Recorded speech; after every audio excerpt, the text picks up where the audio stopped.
एका इकडे सगळीकडे झेंडे आहेत लावलेले, दिसत आहेत का?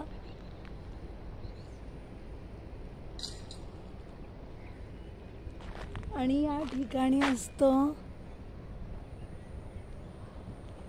हेलिकॉप्टर उभारतं या ठिकाणी. हे आहे घोडे कंपनी, ही सिरम कंपनी आहे. इथनं आता मी जात आहे चालत. इथे लोक काम करत असतात, काही जण गवत वगैरे काढत असतात.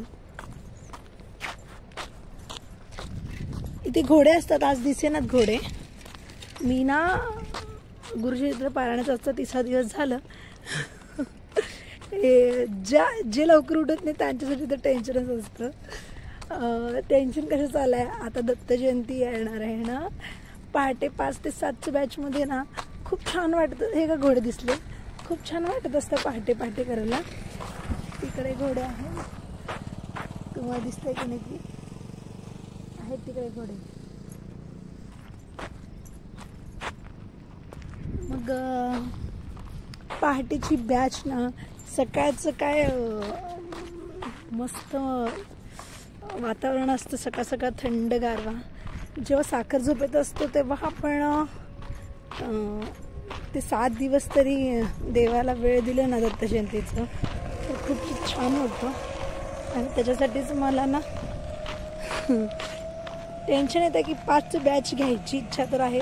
पण प्रॉब्लेम काय होतं ना, जरी उठून गेलं तरी पण आंघोळ करून ना, प्रॉब्लेम काय होतं आहे म्हणजे लवकर उठल्यामुळं ना नंतर ना त्रास होतो ना, झोप नाही जात. एकदा उठलं की परत दुपारी झोपायला मिळत नाही, कामाला जायचं असतं आणि पित्ताचा त्रास होतो आहे. म्हणून मला ना बाकी काय प्रॉब्लेम नाही आहे 5ला जायची. सायकलीवर मी जाऊ शकते. इथून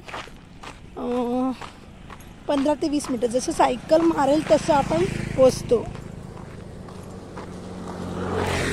इथे सकाळी लोक खूप म्हणजे ह्याला येतात, इथं काय म्हणतात, वॉकिंगला येतात सकाळी ते. तर मी गुरुवारचं ते ताईंचा अनुभव राहिलेलं होतं, त्यांचं मला शेअर करायचं होतं, नंतर मिळालंच नाही. तर मी त्यांचा अनुभव शेअर करते. उद्यापासून, तत्पूर्वी मला सांगायचं की उद्यापासून सोमवार, उद्यापासून 2 तारीख मल्हारी सप्तशती पारायण म्हणजे दुपारी 4 वाजता आहे. दररोज मठात आहे. तर माझ्याकडे दिंडोरी प्रणीत ग्रंथ आहे आणि इकडचं दिंडोरी प्रणीत बंद झालेलं आहे मठातील, आणि त्यामुळं इथं विकत घ्यावं लागणार आहे. बघूया. तर ग्रंथ खूप होतात ना घरामध्ये, मग म्हणून मी तेव्हा घेतलेच नाही ग्रंथ, खूप होतात म्हणून. मला ना एक कात्रजवरनं येत होती ती ताई, आज माझ्या बाजूला होते ना गुरुक्षेत्रवरनं. आज त्यांनी म्हटले की 3 दिवसाचं कसंही मॅनेज करू शकते, 2 व्हीलरवर येतात, कात्रजवरनं येतात म्हणते. अशा जणांचं कौतुकच असतं ना, कारण की एवढं लांब ना काही जण बसमधनं वगैरे येतात आणि सकाळची 8चं पण अटेंड करणं, त्याच्यासाठी त्यांना 1-1.5 तास तरी घरातनं बाहेर पडावं लागतं. तर कौतुक असतं. आपल्याला 15-20 मिनटाचा रस्ता असला तर पण होतं आहे ना. बहुतेक तिने खूप टेन्शनमध्ये होते, म्हणजे त्यांना म्हणले मी माझी जीभ काळी आहे, ते म्हणले ते बोलताना त्यांना माझी जीभ दिसली काळी. त्यांनी म्हणले की माझी सगळी इच्छा पूर्ण होते, स्वामींना सांगा म्हणले. स्वामी आपल्या सगळ्यांकडे बघत असतात, सगळ्या आपल्या चांगल्या इच्छा पूर्ण करतच असतात स्वामी, असे मी त्यांना म्हणले. आणि त्यांच्या चेहऱ्यावर तेज दिसत होतं की 3 दिवसाचं पारायण झाल्यावर ना ते एक तेज दिसतच असतं. देवाचं सेवा आपल्या हातून घडणं ना, हेच खूप खूप मोठी आपलं पुण्य आहे, आपलं खूप मोठं सेवा आहे आपलं. एक म्हणजे तुम्ही ना म्हाताऱ्यांचं म्हणजे आजी आजोबांचं, सासू सासऱ्यांचं, आपल्या आईवडिलांचं कसं सेवा करतो, आपल्या मुलांची, नवऱ्याची कशी सेवा करतो ना, तसं ते करावंच लागतं. संसार आपण स्वतःहून लग्न केलेलं आहे ते करावंच लागतं. पण ते त्या ताईंनी म्हणलंच तुला 2 बाळ सांभाळत कसं करतील, लहान बाळ आहेत. आपण करत नसतो, तो करून घेतो आपल्याकडून. आपला बाप आहे ना आपल्याकडून करून घेत असतो. आपण करणारे कोण, तो करून घेतो म्हणून आपलं केलं जातं. आणि माझ्यासाठी ना फक्त चूलमूल हे आधीपासूनच नव्हतं मला विचार. लग्नाच्या आधीपासूनच मला काहीतरी करायचंच होतं. आणि एक यूट्यूबच्या माध्यमातून आपण स्वामींची सेवेकरी वाढवत आहोत. आणि स्वामी सेवा करून घेत आहेत, ह्याच्यापेक्षा आनंदाची गोष्ट काहीच नाही. तर आता त्या ताईंचा अनुभव मी सांगणार आहे, पण पुढच्या व्हिडिओमध्ये सांगते मी. आणि प्रत्येकजणच काही ना काही त्रासलेले असतात. काही जण खूप टेन्शन असतं, बाळ होत नसतं, आणि काही ना काही अडचणी असतात. काही जणांचं कोर्टाचं चालू असतंय, लग्न जमत नसतंय, नवऱ्याचा त्रास असतं, मुलांचा त्रास असतं, खूप त्रास असतो त्यांना ना.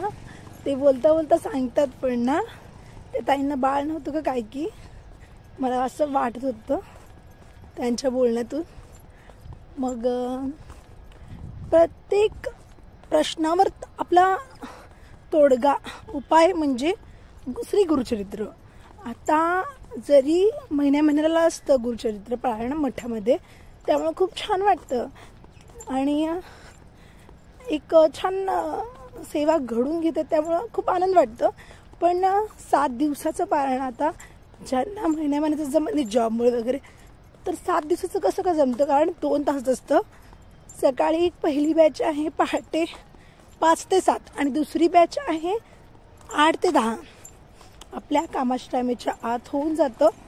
तर 7 दिवस तेवढं त्रास घेतलं ना, वर्षभराचं आपलं कितीतरी वर्षानुवर्षाचं दुखणं निघून जातं. आणि याचा अनुभव खूप खूप जणांना आहे. तुम्हाला काहीतरी अनुभव आले असतील तर तुम्ही ना कमेंटमध्ये नक्की सांगा, किंवा व्हॉट्सअपवर, किंवा 72 76 28 26 72 7276282672 ह्या नंबरवर तुम्ही मला फोन करू शकता. तुमचं अनुभव काय आहे, स्वामींनी काय दिलं, दत्तगुरूंनी काय दिलं, किंवा तुम्हाला कुठल्या देवाचा अनुभव आहे, त्या देवाबद्दल तुम्ही नक्कीच सांगा. तर आणि चॅनलवर जे पहिल्यांदा आहे ते पहिल्यांदा आलेले आहे ते सबस्क्राईब करून बेल आयकॉन घंटी दाबल्यामुळे तुमच्यापर्यंत नोटिफिकेशन येईल. तुम्ही प्लीज तेवढं लाईक करत जावा, सबस्क्राईब करत जावा. आणि तुम्ही देखील स्वामी सेवेकरी वाढवण्यासाठी एक भाग तुम्ही एक सेवेकरी घडवा तुमच्या हातून सुद्धा. असंच काहीतरी करायचं, आपण आपलं बाळ बघत, संसार बघत असं काहीतरी करायचं. तर तुम्हाला काय वाटतं कमेंटमध्ये सांगा. श्री स्वामी समर्थ माऊली आम्हाला चांगली विद्या आमच्याकडून पूर्ण सेवा करून घ्या. आम्हाला सुखी, समाधानी, आरोग्य संपन्न चांगला शेवटी तुमच्या नामच म्हणते वा. श्री स्वामी समर्थ. बाय. भगवान को देखा है? श्रील प्रभुपाद ने कहा जी नहीं, मैंने तो भगवान को धर्म रूप में देखा है. बोले प्रभुपाद जी इमेजिन कीजिए यदि नरक नहीं रहा तो. प्रभुपाद जी इमेजिन कीजिए हमने ये मदिरा पी है, मांस मच्छी खाई है, सिगरेट पी है, जुआ खेला है, परस्त्री पर पुरुष गमन किया है, और नरक नहीं रहा तो हमारी कितनी चांदी हो, बहुत खुश हो. और श्रील प्रभुपाद प्रखर बुद्धिमान थे.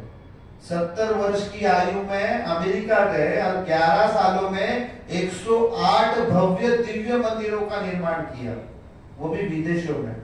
हम हमारे घर में एक छोटा अल्टर नहीं बना सकते. श्रील प्रभुपाद ने विदेश में जाके किया. और क्या हुआ?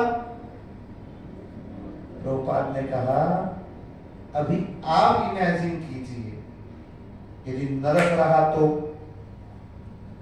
भगवान रहे तो आपका क्या होगा, तेरा क्या होगा, आपका क्या होगा. वो डर गया. इसलिए प्रभुपाद ने कहा धर्म को पकड़ो. तो हमें किसे पकड़ना है? धर्म. धर्म हमें कहा लेके जाएगा? मोक्ष की ओर लेके जाएगा, और जो धर्म को पकड़ेगा वही मोक्ष को प्राप्त करेगा। जो धर्म को नहीं पकड़ेगा वह अर्थ और काम में फंसा पड़ा रह जाएगा। इसलिए धर्म को अपने घर पे लेके जाओ, धर्म को अपने जीवन में उतारो, तो ही आपके जीवन का कल्याण होगा। अन्यथा मैंने पहले ही बताया, गाढ़वा पूरा वाचले गीता बराच होता है। ठीक है, हरे कृष्ण। जय गुरु शील प्रभुपाद की जय। परम पूज्य श्रील गुरुदेव महाराज की जय। अनंत कोटि वैष्णव वृंद की जय। जय। निताई गौर प्रेमानंदे। तो जो कोई भक्त जिसके पास भगवत गीता नहीं है, इसे मैराथन का महीना कहा जाता है। इस्कॉन की ओर से 2 महीना मैराथन चलता है, जिसमें श्रीमद् भगवत गीता का वितरण होता है, और यह भगवत गीता आपके जीवन को सफल करती है। आने वाली 11 तारीख को मोक्षदा एकादशी कहा जाता है। मोक्षदा यानी जो मोक्ष प्रदान करती है। अभी आपको क्या लेना है मुझे नहीं पता है। मोक्ष यदि चाहिए होगा तो धर्म को साथ में लेना होगा। तो मोक्षदा एकादशी कहा जाता है, जिस दिन भगवान श्री कृष्ण ने कुरुक्षेत्र की पावन भूमि में अर्जुन को आधे घंटे के अंदर 700 श्लोक बताया, और भगवान ने गाया हुआ जो गाना है, हम गाते हैं तो सुरीली आवाज निकलती है ना, इसलिए कौवे सब भाग जाते हैं। हम कोई लता मंगेशकर जी नहीं कि सुरीली आवाज है।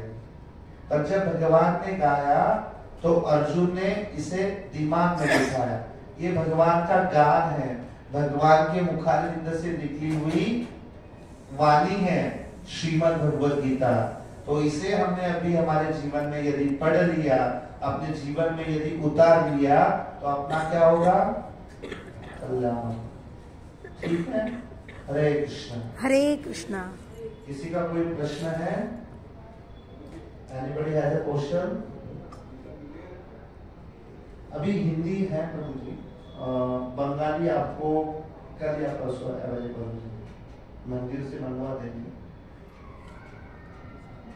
ओके, ठीक। कोणाचे काही प्रश्न आहे का?